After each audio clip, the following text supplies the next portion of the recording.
Jake Morrison stood in the center of the massive chamber, his hands behind his back. The dome stretched above him like a metal sky, covered with thousands of seats. In those seats sat creatures he had never imagined could exist. Looked like giant insects with too many eyes. Others had skin like tree bark and moved very slowly. There were beings made of what looked like living crystal, others that seemed to be made of pure energy floating in glass containers. Every single one of them was staring at him. Jake had been Earth's ambassador to the Galactic Council for 3 years now. He had learned to speak with creatures that had no mouths, to shake hands with beings that had no hands, and to be polite to species that considered politeness a sign of weakness. But today felt different. Today the air itself seemed heavy with something bad coming. The Speaker of the Council, a tall creature with silver skin and 3 arms, raised one hand for silence. Its voice came through the translation device in Jake's ear as a calm, neutral tone. We gather today to address Resolution 4471B, commonly known as the Human Classification Protocol, the speaker announced. Each member species will present their position before the final vote. Jake's stomach turned cold. He had suspected this day would come, but he had hoped he was wrong.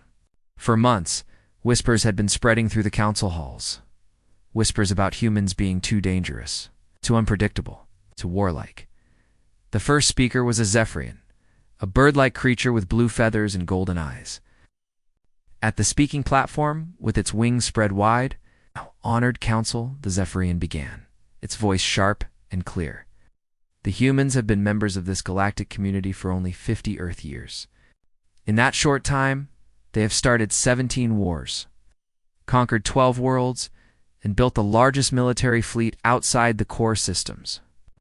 Jake wanted to interrupt, to explain that those wars were defensive, that the conquered worlds had asked for human protection, that the fleet was built to defend trade routes. But protocol demanded he wait until all species had spoken. Vorthok, one of the crystal beings, floated to the platform next. When it spoke, its voice sounded like wind chimes. In a storm, humans call themselves peaceful, it said, but their own history shows otherwise. In just their last 200 years on their home planet, they fought 2 massive wars that killed millions. They created weapons that could destroy entire cities. They poisoned their own air and water for profit. More species took turns speaking. The Gorlan Collective, beings that looked like walking plants, complained that humans cut down forests on their colony worlds. The Scarran Empire, reptilian creatures with red scales and yellow eyes, accused humans of being too aggressive in trade. Negotiations. The methane breathers spoke through their robot representatives, claiming humans were expanding too fast into their territory. One by one, Jake watched as species he had worked with, shared meals with, considered friends, stood up to condemn. Humanity. The Trilaxians, who had once praised human medical advances, now worried about human genetic experiments. The Void Swimmers, energy beings Jake had helped negotiate a mining treaty with, now claimed humans were disturbing sacred space. Hours passed. Jake stood in the center of the chamber, alone, listening to species after species explain why humanity was too dangerous to remain free. Some spoke with anger in their voices. Others sounded sad, as if they regretted what they were about to do. But they all said the same thing. Humans needed to be controlled. Finally, it was Jake's turn to speak. Walked slowly to the platform, his footsteps echoing in the huge chamber. He looked up at the thousands of faces, eyes, and other sensing organs all focused on him. Honored members of the Galactic Council, he began, his voice steady despite the fear growing in his chest. I have listened to your concerns about my species. Some of what you have said is true. Humans have fought wars. We have made mistakes. We have caused damage to worlds, including our own. He paused and looked around the chamber. But we have also saved lives. Human doctors have cured diseases that plagued your people for centuries. Human engineers built the quantum gates that let us travel between stars in days instead of years. Human soldiers died protecting alien colonies from pirates and raiders. A few beings in the chamber shifted uncomfortably, but most continued staring at him with cold, decided expressions. You say, we are too warlike. Jake continued. But we have been at peace with every species in this council for the past 20 years. You say we expand too fast, but every world we have settled was uninhabited or given to us through legal treaties. You say we are unpredictable, but we have honored every agreement we have signed. This Karn representative stood up, its red scales catching the light from above. Ambassador Morrison, it said in a voice like grinding stone, your people have built a military that rivals our own in just 50 years. No species in galactic history has armed itself so quickly. This is not the behavior of a peaceful race. Jake felt his jaw tighten, but kept his voice calm. We built those ships because we needed to defend ourselves. Every species here has warships. The only difference is that ours work better. A rumble went through the chamber. Several species began talking at once, their translation devices creating a chaos of overlapping voices. The speaker called for order. The time for debate is over, it announced. We will now proceed to the vote on resolution 4471B. This resolution classifies humanity as a Tier 9 subjugated race and places all human worlds under the Benevolent Guidance Protocol. Jake's blood went cold. Tier 9 was the lowest classification. In galactic law, it meant humans would be treated like children, with other species making all important decisions for them. The Benevolent Guidance Protocol was just a fancy name for slavery. All in favor of Resolution 4471B? Speaker asked. One by one, lights began appearing on the great board above the speaker's platform. Each light represented a species voting. Yes. Jake watched in horror as hundreds, then thousands of lights appeared. The Zephyrians voted yes. The Vorthok voted yes. The Skarn Empire voted yes.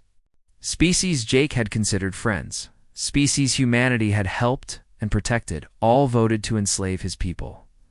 All opposed? The speaker asked. A single light appeared on the board. Earth's light, humanity's lone voice in the vast galaxy. The vote is recorded, the speaker announced. 846 species in favor, 1 opposed. Resolution 4471B is approved by overwhelming majority. Jake felt like the floor was falling away beneath his feet.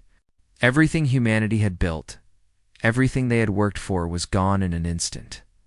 The speaker continued. The hegemony fleet will enforce the new classification within 72 standard hours. Ambassador Morrison, you will inform your government of this decision and prepare for the transition to benevolent guidance status. Jake found his voice. This is a mistake, he said, loud enough for the entire chamber to hear. You think you know humanity, but you don't. You think we're dangerous now? Oh, wait. Until you try to put us in chains. The Skarn representative laughed, a sound like rocks grinding together. Your threats mean nothing, human. No. Your entire fleet could not stand against even one hegemony battle group. Your submission is inevitable. Jake looked around the chamber one more time. These beings had just signed humanity's death warrant, but they had also made the biggest mistake in galactic history. They had underestimated what humans could do when their backs were against the wall. I will deliver your message, Jake said quietly. But I want you all to remember this day. Remember that you had a choice. You could have worked with us. Instead, you chose to make us your enemy. As Jake walked toward the exit, he pressed a small button on his communication device. The message was already prepared, encrypted, and ready to send by the time he reached his ship. Lisa Hayes and every resistance cell on Earth would know that. Protocol 7 was now active. The galaxy had just declared war on humanity. They would soon learn that humanity had been preparing for this war for decades. Lisa Hayes crouched behind a pile of concrete and twisted metal, watching the alien patrol through her binoculars. 3 Skarn soldiers walked slowly through what used to be downtown Chicago, their red scales gleaming in the afternoon sun. One carried a weapon that could burn through solid steel in seconds. 6 months had passed since the hegemony fleet arrived. 6 months since the great ships appeared in Earth's sky like dark clouds that never moved. 6 months since humanity learned what it meant to be slaves in their own world. The aliens had been efficient. Within a week, every major city had fallen. The world's governments had surrendered without firing a shot, hoping that cooperation would mean better treatment for their people. They were wrong.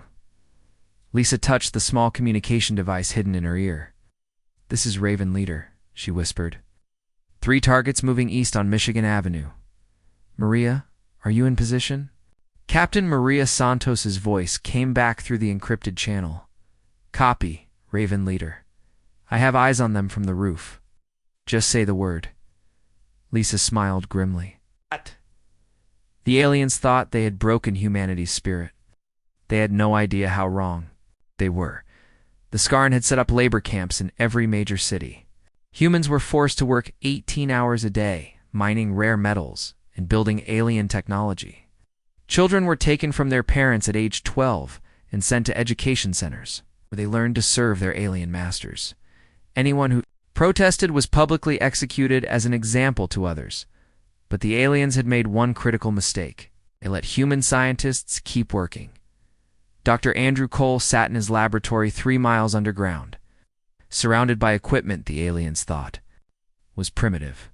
Above his head, a sign read Authorized Research Facility, supervised by Hegemony Science Division. The aliens believed they were watching him work on simple problems, like water purification and food production. They had no idea he was building weapons. "The quantum tunneling array is ready for testing," Dr. Cole said to his assistant, a young woman named Betty Clark, who had been a nuclear physicist before the invasion. "If this works, we'll be able to communicate instantly with resistance cells. Anywhere on Earth or beyond."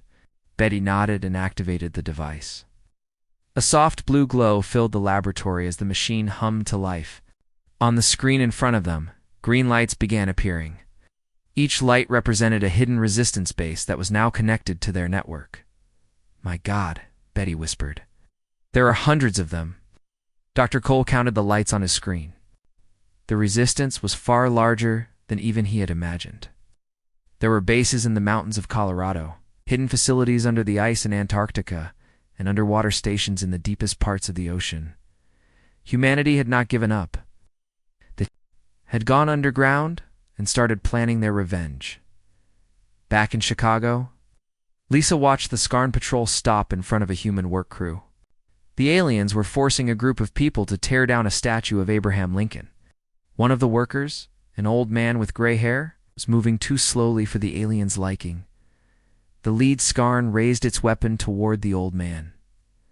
Lisa had seen this before. The alien would kill the human to make the others work faster. "Now, Maria," Lisa said into her communicator. A sharp crack echoed through the empty street. The lead Skarn's head snapped back as Maria's bullet found its target.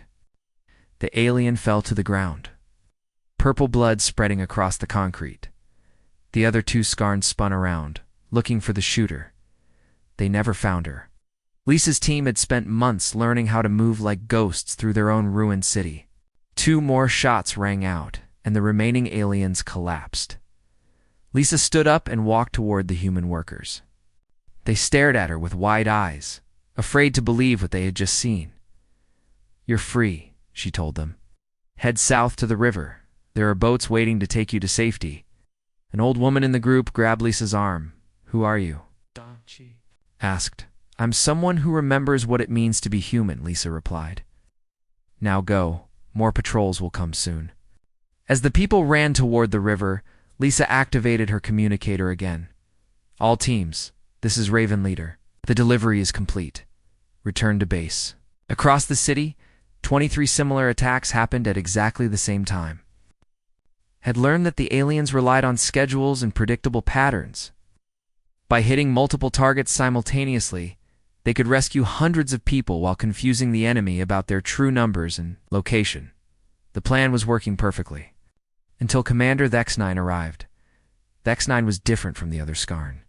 Where most of the reptilian aliens were brutal but simple, X9 was intelligent and calculating. It had studied human military history and realized that the resistance was using guerrilla tactics that humans had perfected over centuries of warfare. "The humans are more organized than we initially believed," X9 reported to the Hegemony Command. "They are not fighting like desperate animals. They are fighting like soldiers." The alien commander began changing tactics. Instead of using regular patrols, Dexnan started sending out random sweeps with no set schedule. Instead of keeping all the human prisoners in large camps, spread them out into smaller groups that were harder to rescue. But X9's most dangerous. The decision was to start studying the humans more carefully. In a secret facility beneath the ruins of Washington, D.C., alien scientists worked with human prisoners, trying to understand what made humans so adaptable. They ran tests to measure human intelligence, reaction speed, and ability to work together under pressure. The results worried them. Dr. Rachel Moore, a biochemist who had been captured 3 weeks earlier, pretended to cooperate with the alien researchers. She answered their questions about human biology and even helped them design better tests. But every night, when she was locked in her cell, she memorized everything she had learned about alien weaknesses. The Scar needed a much higher oxygen level than humans. Their scales, while tough, had soft spots between the joints. Most importantly, their immune systems had never been exposed to Earth bacteria and viruses. Rachel began making notes on a piece of paper she hid inside her shoe. She was developing a plan that could turn humanity's greatest weakness into their most powerful weapon. Meanwhile, Lieutenant Jack Parker was putting together his own plan in orbit around Earth. Jack was a pilot who had escaped during the initial invasion by hiding his small fighter ship in an asteroid field. For months, he had been alone in space. Watching the alien fleet and learning their patterns, the hegemony ships were powerful, but they were also predictable. They followed the same flight paths, used the same communication frequencies, and maintained the same defensive positions every day. Jack realized that the aliens were so confident in their superiority that they had become careless. He began making small attacks on supply ships, traveling between Earth and the alien homeworlds. Using hit-and-run tactics, Jack could destroy a transport, steal its cargo, and disappear before the aliens could respond. The supplies he captured were sent to resistance bases on Earth, using Dr. Cole's quantum communication network. After each successful attack, Jack transmitted the same message on all alien frequencies. This is Earth Fighter 1. We are still here. We are still fighting. We are getting stronger every day. The message was more than propaganda. It was the truth. Every day, more humans joined the resistance. Every day, they captured more alien equipment. Every day, they learned new ways to hurt their oppressors. The aliens had expected humanity to break under the weight of slavery. Instead, they were discovering that oppression had made humans more dangerous than they had ever been as free people. In her underground command center, Lisa Hayes looked at the reports coming in from around the world. The resistance now had active cells on every continent. It was beginning to spread to human colonies on other worlds. Dr. Cole's inventions were giving them weapons the aliens had never seen before. Dr. Moore's biological research was opening new possibilities for attack, and in space. Jack Parker's raids were proving that even the mighty hegemony fleet could be hurt by human determination and ingenuity. Lisa smiled as she prepared the next phase of their plan. The aliens thought they had won the war in 6 months, had no idea that the real war was just beginning. General William Cross stood in the main command room deep beneath the Rocky Mountains, watching dozens of screens that showed alien positions across the galaxy. 2 years had passed since the invasion, and the resistance had grown from scattered groups of fighters into something the aliens never expected: a real army. The room buzzed with activity as hundreds of people worked at computer terminals and communication stations. These were not just soldiers, but scientists, engineers, doctors, teachers, who had all joined the fight for human freedom. Children who should have been in school were now learning to hack alien computer systems. Grandparents who should have been retired were building bombs and planning attacks. General, we're receiving reports from all sectors, said Lieutenant Jack Parker, who had returned from space to help coordinate ground operations. The simultaneous strikes are ready to begin. On your command.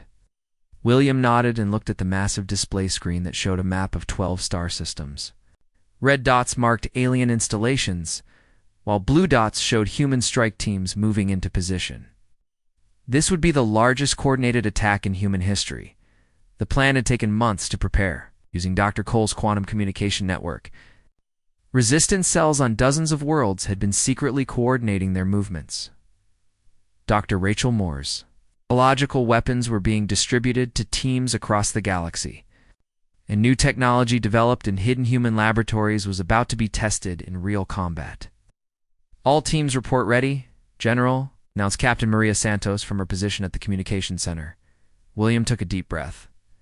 This attack would either cripple the alien occupation or bring terrible revenge upon humanity.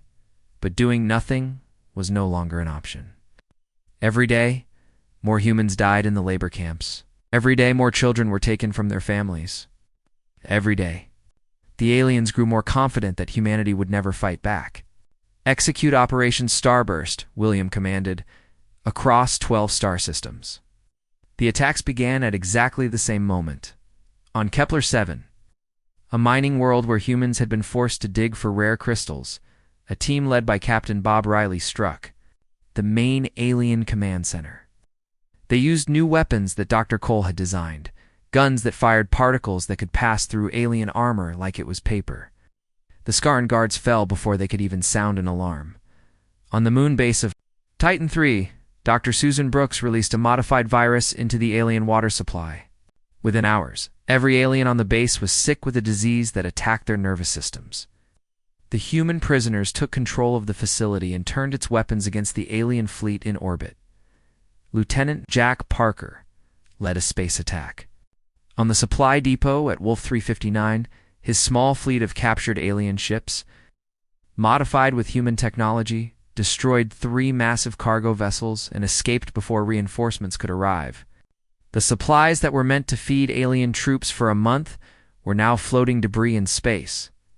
But the most important attack happened on Earth itself. Lisa Hayes had discovered that the aliens were using a special facility to study captured humans. The research station was hidden beneath the ruins of New York City, and it contained information about every alien weakness that human scientists had discovered over the past 2 years. Lisa's team moved through the underground tunnels like shadows, avoiding alien patrols and security systems. They reached the research facility just as the attacks on other worlds were beginning. "Remember, we need the data intact," Lisa whispered to her team as they prepared to breach the facility. "That information could win the war for us." The attack was swift and brutal.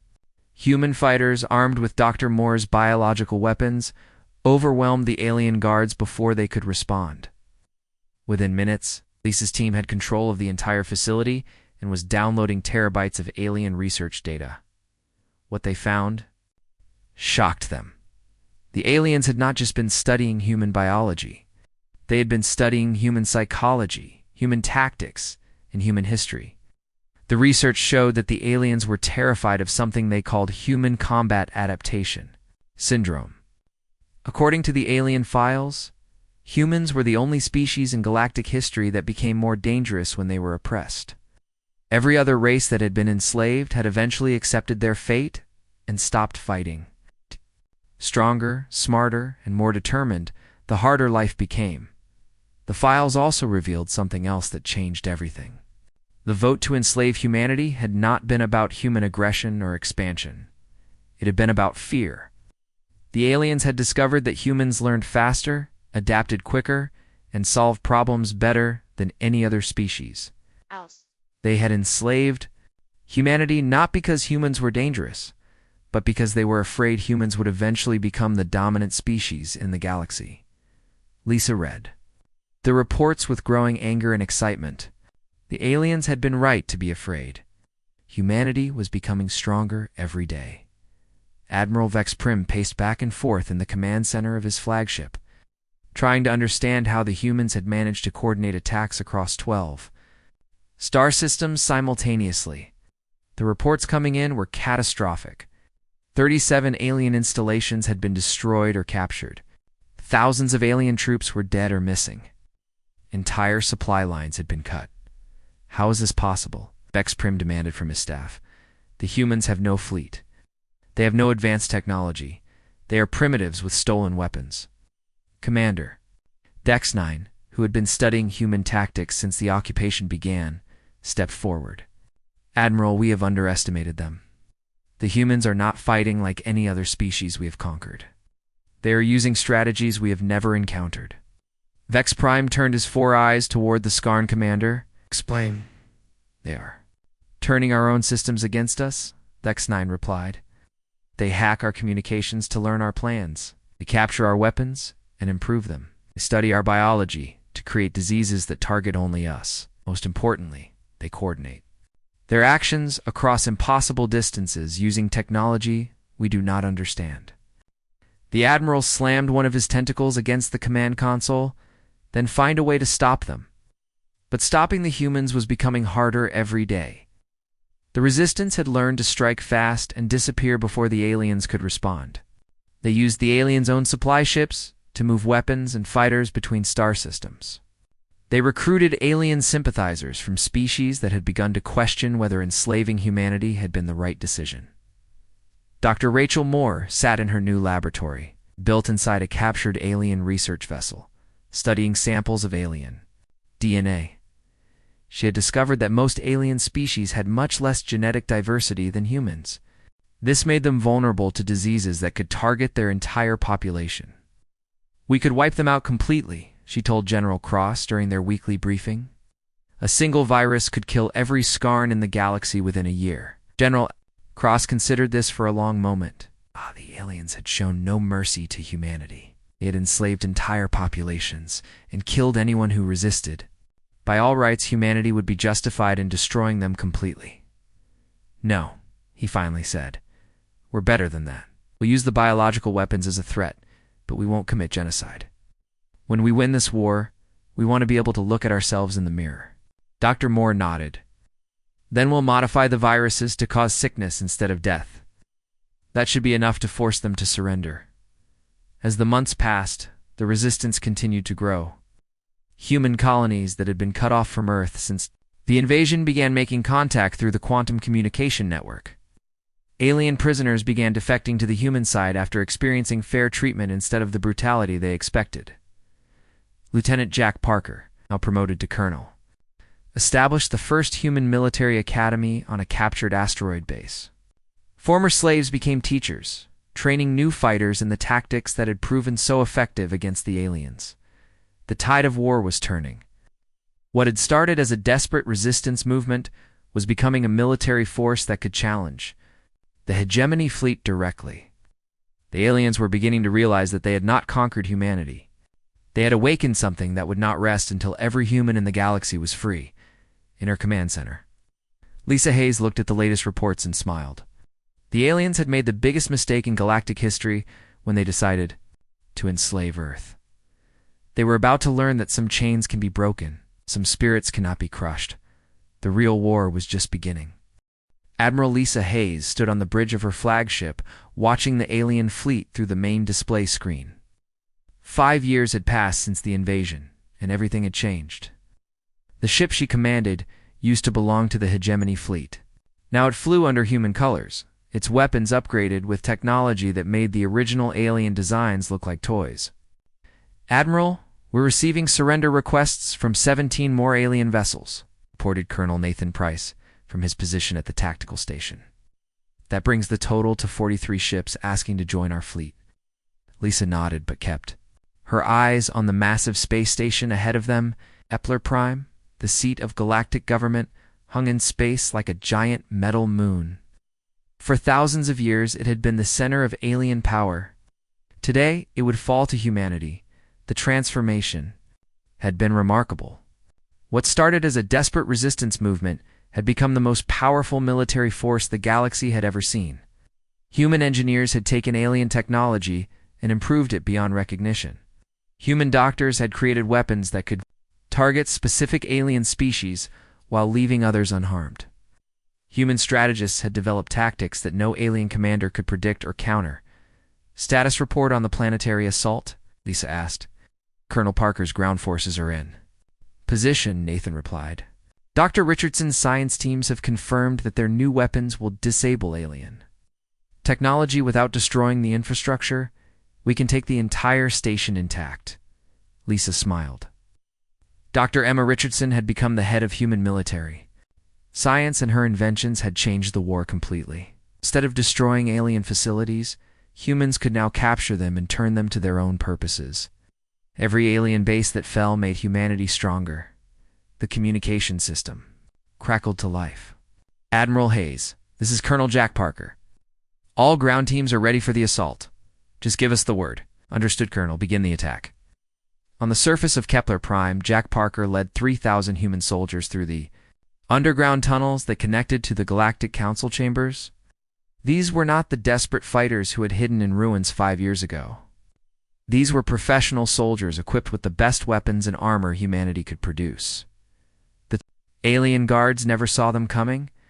Human soldiers moved like ghosts through the corridors, their new stealth technology making them invisible to alien sensors. Within minutes, they had taken control of the main power systems, the communication centers, and the defense networks. Supreme. Chancellor Zix Alpha was in his private office when the humans arrived. The tall, silver-skinned alien looked up from his desk to find Colonel Parker standing in the doorway, flanked by 2 human soldiers.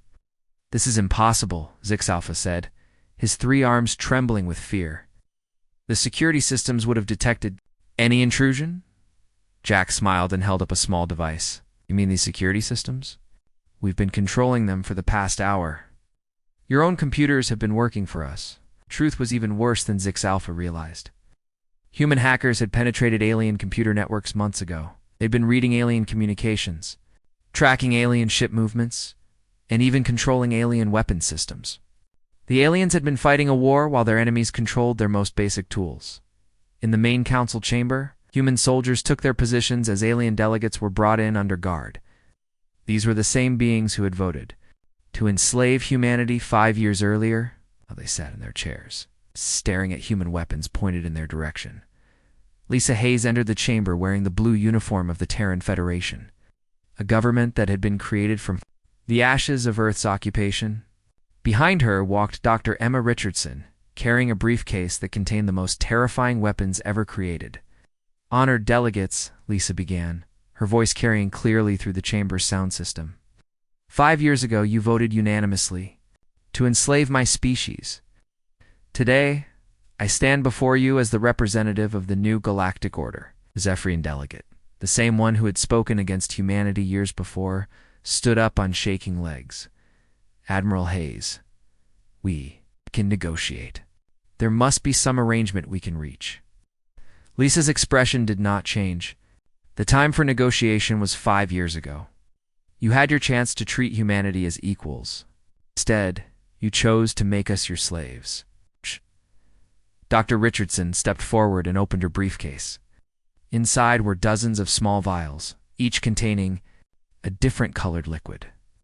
Each of these contains a biological weapon specifically designed for a different alien species, she announced. "One drop in your water supply and your entire population would be sick within days." The alien delegates gasped and moved backward in their chairs. Some began whispering prayers in their native languages. "However," Lisa continued, "we are not here for revenge. We're here to establish a new order based on justice and equality." Activated a holographic display that showed the current state of the galaxy. Human-controlled systems were marked in blue, while alien territories were shown in various other colors.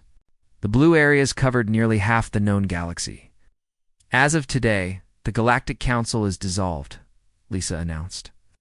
"In its place, we established the Galactic Federation, with representatives from all species based on population and contribution to galactic welfare." The Skarn delegate, a different one from the original invasion force, raised one clawed hand. What happens to us? To our people?" Colonel Nathan Price stepped forward. "That depends on your species' actions during the occupation. Those who committed war crimes will face trial. Those who showed mercy to human prisoners will be treated fairly. Those who actively helped the resistance will be offered full citizenship in the new Federation." Lisa walked to the center of the chamber, the same spot where Jake Morrison had stood alone 5 years earlier. Symbolism was not lost on anyone present. "The Earned Autonomy Protocol is now in effect," she announced. "Any species that proves they can contribute to galactic peace and prosperity will earn self-governance. Those that continue to support slavery or oppression will remain under human supervision until they demonstrate they have changed." Ambassador Thork 14, a diplomatic creature that looked like a walking plant, stood up slowly. Admiral Hayes. What? Guarantee do we have that humans will not become the same tyrants you overthrew? It was a fair question, and Lisa had been expecting it. Dr. Richardson, please demonstrate the accountability system. Dr. Richardson activated another device. Suddenly, every human in the chamber was surrounded by a soft blue glow. Every human in a position of authority wears a biomonitor. She explained, if any human leader shows signs of corruption, aggression, or abuse of power, they are automatically removed from office and replaced. The alien delegates stared in amazement. Even in victory, humans were taking steps to prevent themselves from becoming the monsters they had fought against. Furthermore, Lisa continued, the new Federation Constitution requires that any major decision affecting other species must be approved by a council that includes representatives from all member races. No single species, including humanity, can impose its will on others. Supreme Chancellor Zixalpha, who had been silent since his capture, finally spoke. Why? Why show us mercy when we showed you none? Lisa looked at the former leader with eyes that had seen too much war and death. Because we want to build something better than what came before. Because revenge creates more enemies, while justice creates allies. And because we remember what it felt like to be powerless. And we never want any species to feel that way again. The chamber fell silent as the aliens processed what they had heard. They had expected death or slavery. Instead, they were being offered a chance at redemption. Over the following weeks, the response varied by species. The Zephyrians immediately accepted the new order and began working with human administrators. The Vorthok offered to share their advanced crystal technology in exchange for autonomy. Many smaller species that had been oppressed by the old Galactic order welcomed human leadership, but some species resisted. The Skarn Empire refused to accept defeat and continued fighting a guerrilla war from hidden bases. Several other military-focused species joined them, forming a rebel alliance that would take years to completely defeat. Dr. Emma Richardson established the Galactic Research Council, bringing together the best scientists from dozens of species to work on projects that would benefit everyone. Medical advances that had taken centuries to develop were now being completed in months. Faster-than-light travel became safer and more efficient. Weapons of mass destruction were systematically dismantled and replaced with defensive technologies. As Lisa Hayes stood in her new office overlooking the council chambers, she reflected on how much had changed. Humanity had gone from slaves to leaders in just 5 years. But more importantly, they had proven that power could be used to build rather than destroy. The galaxy would never be the same. And for the first time in thousands of years, that was a good thing. President Lisa Hayes stood at the window of her office, looking down at the bustling streets of New Geneva, the new capital city built on Kepler Prime. 10 years had passed since humanity's victory, and the galaxy had transformed beyond recognition. Below her, she could see humans working alongside aliens of dozens of different species, building a future that none of them could have imagined. The sight still amazed her sometimes. Zephyrian engineers worked with human architects to design buildings that could house multiple species comfortably. Vorthok crystal beings shared their knowledge with human scientists to create new forms of energy. Even some Skarn had eventually joined the Federation, though it had taken years of proving their commitment to peace. A soft chime announced a visitor. Jake Morrison entered the office, wearing the uniform of the Federation Diplomatic Corps.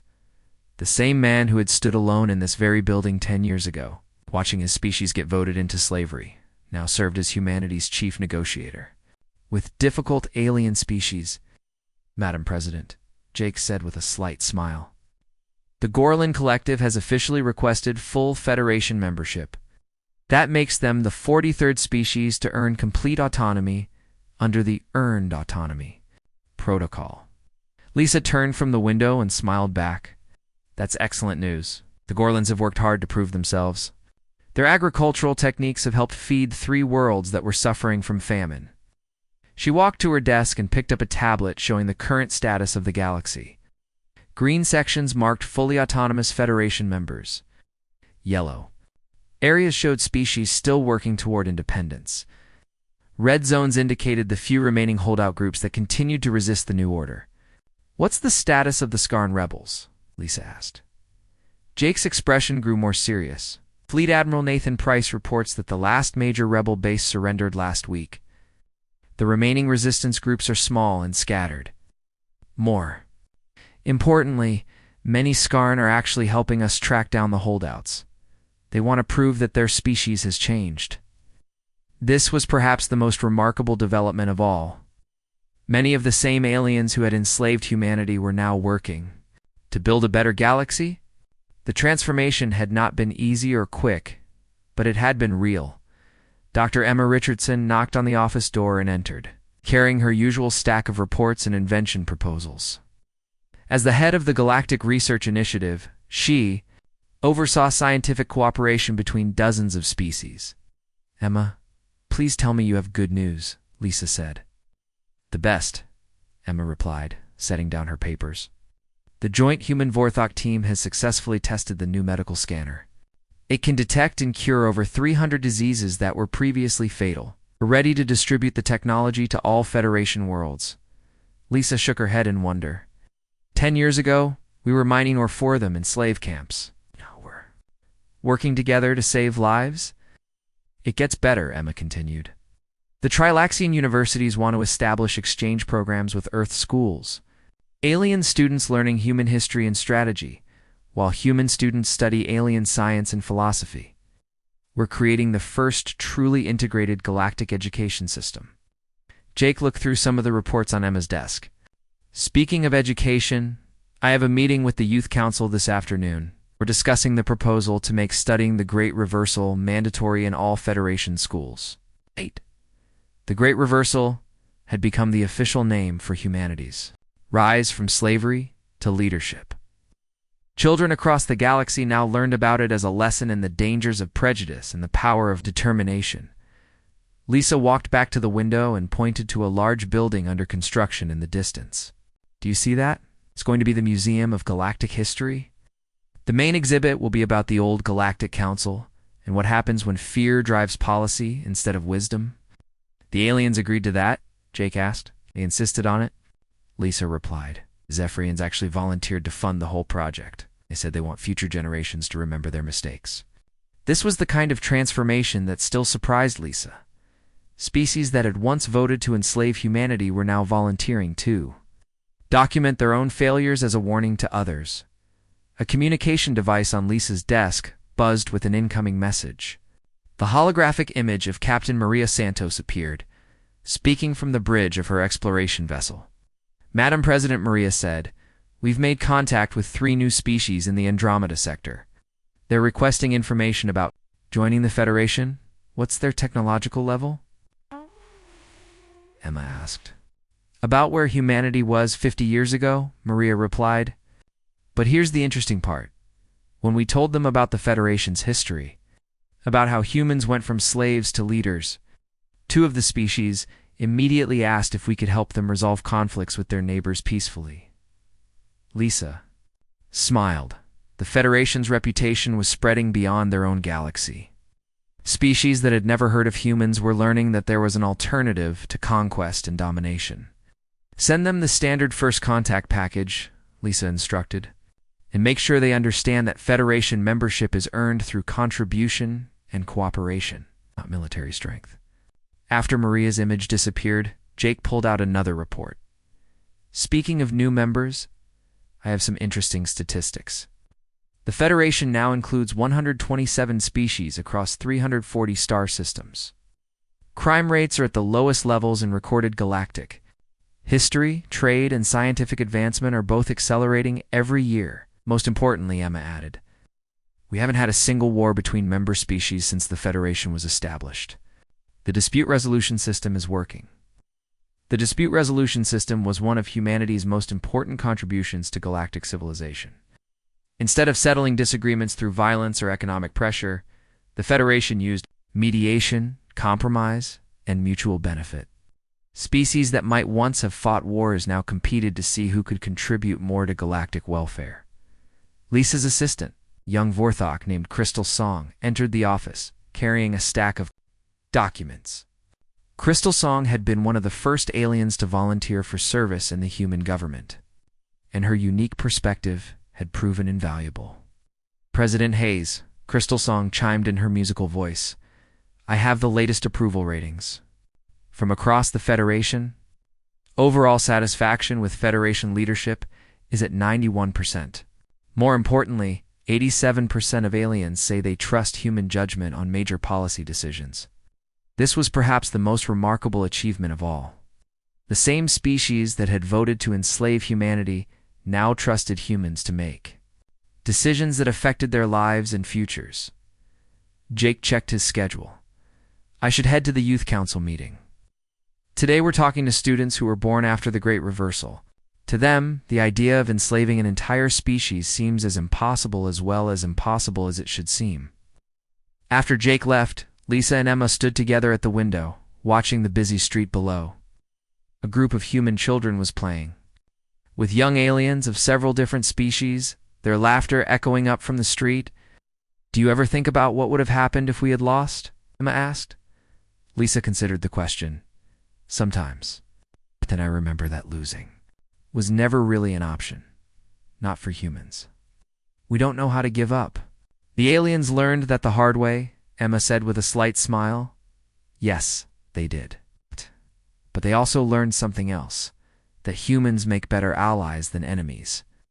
As the day continued, President Hayes met with delegations from various species, reviewed proposals for new scientific projects, and approved the establishment of 3 new Federation colonies.